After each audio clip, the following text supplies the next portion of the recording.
Kuskil turvalistes seifides hoitakse ja kataloogitakse viimase 10 jooksul pealt kuulatud krüpteeritud sõnumeid ning nende avamise taimer liigub nulli poole.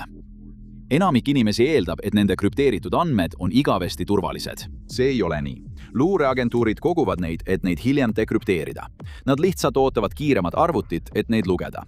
Kui neil on õigus, ei piirdu tagajärjed ainult privaatsete sõnumitega. Turvaeksperte muretsevad stsenaariumid hõlmavad kokkukukkuvat taristut, külmunud finantsturge ja maailma, kus paroolid ei tähenda enam midagi. Kõige väärtuslikum andmeleke ajaloos pole veel juhtunud. Kvantarvutite oht on ühiskonnale tõeline oht. Need arvutid kasutavad kvantmehaanika seadusi probleemide lahendamiseks, mille lahendamine võtaks tänapäeva masinatel miljoneid aastaid. Ja teoreetiliselt on nad selles erakordselt head. 2024 aastal küsitles Global Risk Institute tööstuse eksperte. Nad hindasid, et 2034 aastaks on 19,34% tõenäosus, et eksisteerid kvantarvuti, mis on piisavalt võimas tänapäevase krüpteeringu murdmiseks. Päeval, mil see juhtub, muutuvad haavatavaks kõik süsteemid, mis kaitsevad nii pangaülekandeid kui ka valitsuse võrke. Nii see kõik juhtub, kui kell saab nulli. Kui kell saab nulli, on esimene asi, mis läbi kukub, identiteet. Iga turvaline veebisait, pangarakendus, tarkvarauuendus ja VPN tugineb digitaalsetele sertifikaatidele. Need on sisuliselt veebipõhised isikutunnistused, mis tõestavad, et miski on see, milleks ta end väidab. Praegu kaitseb neid sertifikaate nii tugev krüpteering, et isegi maailma kiireimad superarvutid vajaksid nende murdmiseks rohkem aega kui universumi vanus. Kuid kvantarvuti muudaks seda.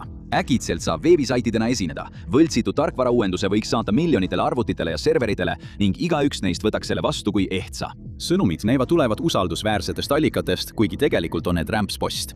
See kõik on sellepärast, et usaldus internetis on üles ehitatud kihtidena. Kui üks usaldusväärne autoriteet murdub, võib see mõjutada paljusid allpool olevaid süsteeme. 2 tundi pärast algust jõuab kahju füüsilisse maailma. Suur osa elektrivõrgust töötab endiselt aastakümneid vanadel juhtimissüsteemidel, mis on loodud ajastul, mil võltskäsklused polnud realistlik oht. Nüüd saab neid käsklusi jäljendada. Turvareleed hakkavad välja lilituma, sulgedes alajaamu ja ülekandeliine vastuseks käsklustele, mida nad peavad õigeks. Ülepinge hakkab alajaamu õhku laskma. Võrguoperaatorid satuvad olukorda, kus pole võimalik võita. Nad on sunnitud valima, kas usaldada süsteeme, mida nad enam kontrollida ei saa, või juhtida kõige käsitsi. Ja just siis tabavad katkestused. Linnad jäävad pimedaks. Heiglad ja muu kriitiline infrastruktuur peavad lootma varugeneraatoritele. Ükski tarkvarauuendus seda ei paranda. Taastamine toimub üks piirkond korraga. Kui saabub T+12 tundi, siis raha liikumine peatub. Ülemaailmne finantssüsteem sõltub turvalistest digitaalsetest sõnumitest, et kinnitada ülekandeid pankade vahel. Iga päev suunab SWIFT-süsteem umbes $5 triljonit ülekannetes. See igapäevane rahavool on suurem kui kogu Jaapani aastane toodang. Ja nüüd on see kokku varisenud. Pangad ei saa olla kindlad, kas ülekanded on ehtsad. Kauplemissaalides hangub tegevus. Dokumendid, mis võimaldavad kaupadel piiri ületada, ei liigu enam edasi ja tarneahelad jäävad seisma.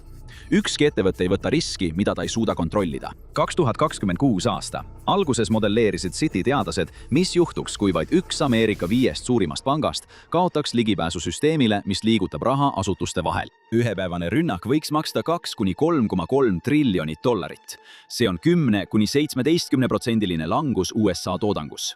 Nii suurt kahju ei korvata ühe päevaga. Riik langeb 6-kuulisse majanduslangusesse ja see on vaid üks pank ühe päeva jooksul. Kui T+48 tundi kätte jõuab, saabub koos sellega teine šokk. Aastaid on valitsused ja luureagentuurid kogunud krüpteeritud andmeid, mis jäi turvaseinte taha lukku. Need seinad on nüüd kadunud. Arhiveeritud e-kirjad, sõnumid, dokumendid ja suhtlus, mida kunagi peeti turvaliseks, muutuvad äkitselt kättesaadavaks. Samal ajal saavad tehastes, logistikas ja sidevõrkudes olevad süsteemid jätkuvalt pahatahtlikke uuendusi. Internet on läinud ellujäämisrežiimile. Mitte midagi ei saa enam usaldada. Enamiku inimeste jaoks ei näe see kõik välja nagu krüptograafia. Kaart lükatakse ilma nähtava põhjuseta tagasi. Haiglad hakkavad taas paberimajandust kasutama. Sinu pangarakendus töötab endiselt. See lihtsalt ei suuda enam vahet teha sinu panga ja kellegi vahel, kes teeskleb, et on sinu pank. See väike tavalukk aadressiribal tegi palju rohkemat, kui enamik inimesi arvas. See hoidis interneti koos. Katastroof ei alga sel päeval, kui kvantarvutus saabub. See juhtus aastaid varem, ajal, mil keegi sellele tähelepanu ei pööranud. 2021 aastal tunnistas NSA avalikult, et vastased kogusid juba krüpteeritud andmeid. Nad lihtsalt ootasid võtit, millega need avada. Aga nad ei ole ainsad. Teised maailma luureagentuurid teevad sama. Keegi ei taha maha jääda. Iga päev liigub tohutul hulgal maailma andmeid läbi ookeane läbivate allveekaablite. See on info kitsaskoht ja just seetõttu on need ideaalsed kohad andmete püüdmiseks. Siinkohal reageerivad enamik inimesi ühtemoodi. Kas me ei võiks lihtsalt krüpteerimist uuendada, kui kvantarvutid saabuvad? See töötab tulevaste andmete puhul, aga juba olemasoleva info jaoks on juba hilja.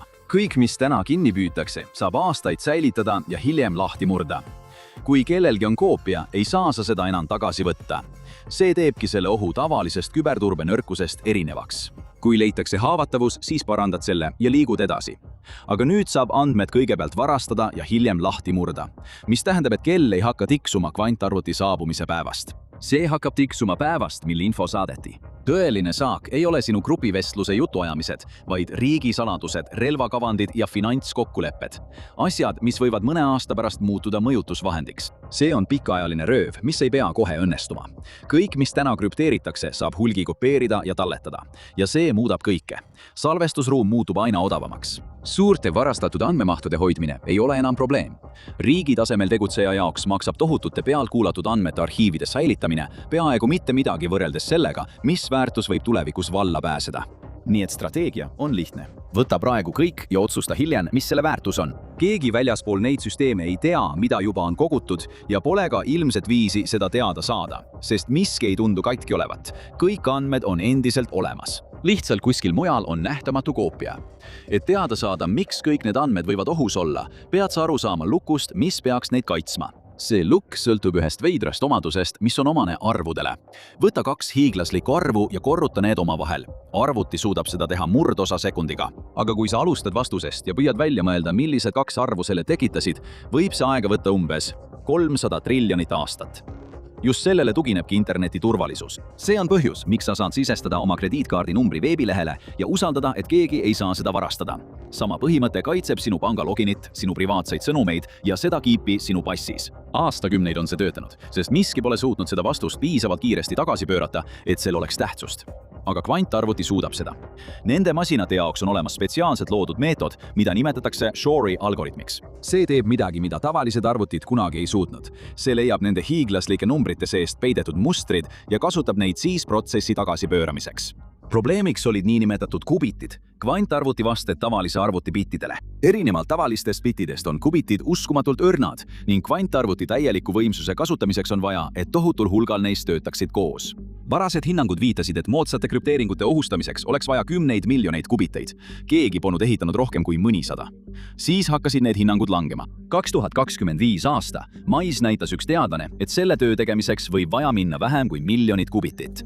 See on 20 korda vähem kui tema enda hinnang vaid 6 aastat varem. Juba aasta hiljem langes see arv alla 100 000. See ei tähenda, et selline superarvuti praegu olemas oleks. Parimad kvantkiibid maal töötavad endiselt umbes 100 kuni 1000 kasutatava kubitiga ning need on endiselt haprad ja vigadele altid. IBM-i suurim kvantarvuti mahutab veidi üle 1100 kubiti, mis pole siiski kaugeltki piisav, et murda krüpteeringut vajalikus ulatuses. Ühe piisavalt suure ja stabiilse kvantarvuti ehitamine, mis suudaks päriselt krüpteeringut murda, võib vabalt võtta veel aastakümne, kuid see aeg läheneb järjest. Iga krüpteeritud andmeühik, mis neis varakambris seisab, paljastub kohe, kui see masin saabub. Nüüd on toimumas midagi drastilist. Käib võidujooks, et kogu interneti lugud uuesti üles ehitada, enne kui ülim koodimurdja valmis saab. Krüpteeritud andmete murdmine ei ole midagi uut. See oli kestnud juba aastaid, ammu enne seda, kui enamik inimesi oli üldse sõna kvant kuulnud. Aga samal ajal, kui häkkerid üritasid koodi murda, püüdis väike grupp seda asendada. Peaaegu 10 aastat toimus enamik tööst ühes valitsuse laboris Marylandis, agentuuris nimega Riiklik Standardite ja Tehnoloogia Instituut ehk NIST. Seal tehtud otsused mõjutavad peaaegu kõiki sinu seadmeid. NIST kehtestab standardid, mis hoiavad kaasaegset maailma töös. Kui nad kiidavad tehnoloogia heaks, pöörab maailm sellele tähelepanu ja võtab selle kasutusele. Nii et kui kvantarvutid ähvardavad murda interneti kaitsvad lukud, oli ainult üks küsimus, mis need asendab. NIST-i analüütikute ja teadlaste tehtud otsus kujundaks miljardite inimeste turvalisust. Kui nad eksivad, on ohus kõik, alates sinu pangakontost kuni elektrivõrguni. 2024 aasta augustis, pärast 8 aastat testimist, jõudsid nad tulemuseni. NIST avaldas esimesed krüpteerimisstandardid, mis on loodud kvantarvutite vastu pidama. Üks süsteem turvalise ühenduse loomiseks, teine selle ühenduse autentsuse tõestamiseks. Nende nimed ei ole just eriti glamuursed. MLK, EM ja MLDSA. Kuid see, mida need tähistavad, on ajalooline. Esimest korda olid internetil lukud, mis on loodud maailma jaoks, kus kvantarvutid on olemas. Vana krüpteering oli nagu mõistatus, mida lahendati tagurpidi töötades. Uus tüüp on üles ehitatud mitmemõõtmelise geomeetrilise võrgustikuna, mis on tahtlikult varjatud matemaatilise müraga. Kui sul on võti juba olemas, on tee selge. Kui ei ole, siis otseteed pole. Seejärel lõi meeskond varuplaani, mis põhineb täiesti teistsugusel probleemil. See tagab, et isegi kui esimene kunagi lahti murtakse, ei peaks maailm otsast alustama. Suurimad tehnoloogiaettevõtted on juba hakanud oma lukke välja vahetama. Google vahetas Chrome'is krüpteeringu uue vastu. Apple ehitas iMessage'i süsteemi selle ümber uuesti üles. Cloudflare, Amazon ja Signal on kõik selle sammu astunud, enamasti nii, et kasutajad ei märganud midagi.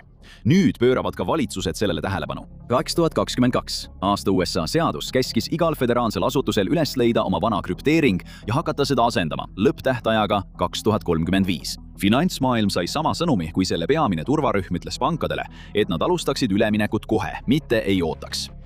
Kuid sellega kaasneb hoiatus. Mõni aasta tagasi tundus üks paljulubavamaid uusi meetodeid, algoritm nimega Psych, olevat täiesti kindel. Siis murdsid 2 teadlast selle täielikult lahti. Mitte kvantarvutiga, vaid tavalise arvutiga. Ja see võttis vaid tunni. Õppetund oli see, et ükski lukk ei jää igavesti murdmatuks. Ja seepärast lähtutakse kõige arenenumate süsteemide ümberkujundamisel teisest ideest ehk paindlikkusest. Kui järgmine läbimurre saabub, tahavad nad olla võimelised oma krüpteeringut vahetama sama lihtsalt nagu rehvi vahetades. See muudab selle, mis oleks võinud kujuneda ülemaailmseks hädaolukorraks, tavapäraseks tarkvara uuenduseks. Aga parema lugu leiutamine ei olnud kunagi raske osa. Raske osa on vana asendamine, sest internet ei ole üksainus masin. See on miljardid seadmed, miljonid serverid, aastakümnete jooksul loodud tarkvara ja infrastruktuur, mida ei ole kunagi nii suureks muutuseks loodud. Iga telefon, iga brauser, pank, satelliit, elektrijaam ja valitsussüsteem peab selle ülemineku läbi tegema. Ja just siin hakkabki see kõik lagunema. Selle muutmine kõiges korraga on suurim sunnitud uuendus arvutinduse ajaloos. Ameerika Ühendriikide valitsus ise eeldab, et kulutab oma tsiviilsüsteemide uuendamiseks $7,1 miljardit. See number ei hõlma sõjaväge ega luureagentuure. Kui sama töö tuleb ära teha igas pangas, haiglas ja energiaettevõttes üle kogu maailma, siis usaldusväärsed hinnangud ületavad juba $1 triljoni piiri. Võrreldes sellega maksis kogu Y2K puhastus 1990-ndate lõpus kuskil $300–600 miljardit. See on sellest veelgi suurem. Aga raha on neist probleemidest kõige väiksem. Sügavamad probleemid on füüsilised. Uued kvantkindlad lukud on suuremad ja raskemad kui need, mida nad asendavad. Need kasutavad rohkem mälu, rohkem ribalaiust ja rohkem energiat. Sülearvutis või andmekeskuse serveris ei pane seda keegi tähele. Probleem on kõiges muus. Tark arvesti, mis on maja külge kinnitatud. Südamestimulaator kellegi rinnus, andur torustikul, mis peab ühe patareiga töötama 15 aastat. Need seadmed on loodud tänapäevaste väikeste ja kergete lukkude jaoks, ilma varuruumita. Mõned neist ei suuda lihtsalt raskemaid lukke kanda. Seetõttu jõuavad uuendused nendeni ebaühtlaselt. Pilv suudab enamiku muudatustest peaaegu üleöö vastu võtta. Võrguservad ei suuda seda. Miljardid väiksemad seadmed, mis taustal sumisevad, jäävad maha. Paljud neist on ehitatud infrastruktuuri sisse, mida on peaaegu võimatu kätte saada ilma seda lahti lõhkumata. Seega peavad üleminekuperioodil kõik süsteemid aastaid korraga kandma mõlemat lukku, nii vana kui ka uut. Paljusid seadmeid ei uuendata üldse. Need töötavad edasi ka siis, kui kõik juba teavad, et need on haavatavad. Need on lihtsalt liiga kallid välja vahetada või liiga olulised, et neid välja lülitada. See on aedlase, laieneva digitaalse pimeajastu algus. Suured maailma piirkonnad töötavad edasi lukkude najal, mille katkisusest on kõigil teada. Ja just siin peaksid vastutavad inimesed paanikasse sattuma. Kui lääne valitsused ja ettevõtted kulutavad aastaid haavatavate süsteemide asendamiseks, vahetades neid ükshaaval välja, siis nende rivaalid kasutavad hoopis teistsugust strateegiat. Selle asemel, et vana võrgu uuendada, ehitavad nad täiesti uue võrgu, mis on algusest peale loodud postkvantmaailma jaoks. Ja nad ehitavad seda kosmoses. Hiina on aastaid töötanud millegi kallal, mida lääs on enamasti eiranud. Mitte parema koodi, vaid füüsika enda kallal. Seda lähenemist nimetatakse kvantvõtmejaotuseks ning see pöörab kogu probleemi pea peale. Aastakümneid on krüpteerimine põhinenud lihtsal eeldusel, et teatud matemaatilised mõistatused on liiga keerulised lahendada. Kuid keeruline ei tähenda võimatu. Piisavalt võimas arvuti võib alati olukorda muuta. Kvantvõtmejaotus kasutab teistsugust lähenemist. Selle asemel, et usaldada matemaatilist probleemi, usaldab see füüsikaseadusi. Krüpteerimisvõtid kannavad üksikud valgusosakesed ja kvantmehaanika kohaselt muudab iga sellise osakese mõõtmine seda paratamatult. Hetkel, kui keegi üritab võtit vahelt kinni püüda, jätab ta endast jälje maha, sõrmejälje. Pealt kuulamine reedab end ise. 2025 aasta. Märtsis kasutasid Hiina teadlased satelliiti nimega Jinan-1, et jagada üht neist võtitest jaama vahel Pekingi lähedal ja teisega Kaplinna lähedal Lõuna-Aafrikas. Umbes 8000 miili kaugusel üksteisest. Maapinnal oli Hiina samuti rajanud umbes 1200 miili pikkuse spetsiaalse kvantvõrgu, mis ühendas turvalisi asukohti Pekingi ja Shanghai vahel. Juba on plaanis rohkem satelliite, mis laiendavad süsteemi veelgi. Miks siis kõik lihtsalt ei lähe füüsikal põhinevale lahendusele üle ja ei unusta tarkvara parandust? Sest see ei ole tarkvara uuendus. Tarkvara uuendus on lihtne. Tee uuendus ja miljardid seadmed saavad üleöö uuele krüpteerimisstandardile üle minna. Kvantvõtmejaotus ei toimi nii. Selle turvalisus tuleb füüsilisest maailmast, footonitest, mis liiguvad spetsiaalselt loodud võrkudes. See vajab spetsiaalset riistvara, eraldi fiiberoptilisi liine või otselinki satelliidiga. Selle pead sa ise ehitama ja see ongi erinevus. Vaid mõned riigid suudavad oma kõige tundlikumat sidet kaitsta füüsikaseadustega. Kõik teised jäävad avatud internetti, parandades oma tarkvara, uuendades süsteeme ja lootes, et see töötab. Turvalisus muutub millekski, mida sa kas saad endale lubada või ei saa. Ja see kõik viib tagasi ühe ainsa aastakümneid tagasi tehtud vea juurde. Pool sajandit on digitaalne turvalisus sõltunud ühest lihtsast arvutust puudutavast tõsiasjast. Mõnda probleemi on lihtne tekitada, kuid äärmiselt raske tagasi pöörata. Me ehitasime kogu veebimaailma üles usule, et mõned uksed on praktiliselt igaveseks lukus. Viga oli uskuda, et see jääb alati tõeks. Need probleemid ei olnud kunagi tõeliselt võimatud.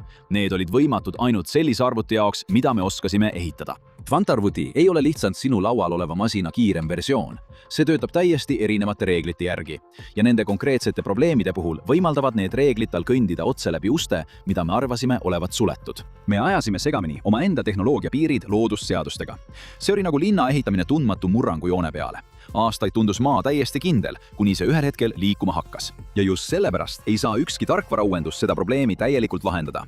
Uued lukud aitavad. Need võivad meid isegi aastakümneid kaitsta. Kuid usaldus internetis ei olnud kunagi püsiv. Digitaalne maailm muutub ja kui vundament muutub, ei piisa ainult lukkude vahetamisest. Tuleb üles ehitada kogu struktuur, mis nende peale toetub. Sest iga parool, iga digitaalallkiri sõltub samast küsimusest. Kuidas tõestada, kes sa oled, kui vanad tõendid enam ei kehti? Sa ei saagi. Uus digitaalne maailm on juba kujunemas ja selle esimene ohver on asi, mida sa kasutad tosin korda päevas. Parool. See ei kao üleöö, kuid see on miski, millele sa enam üksi loota ei saa. Seda asendab midagi füüsilist.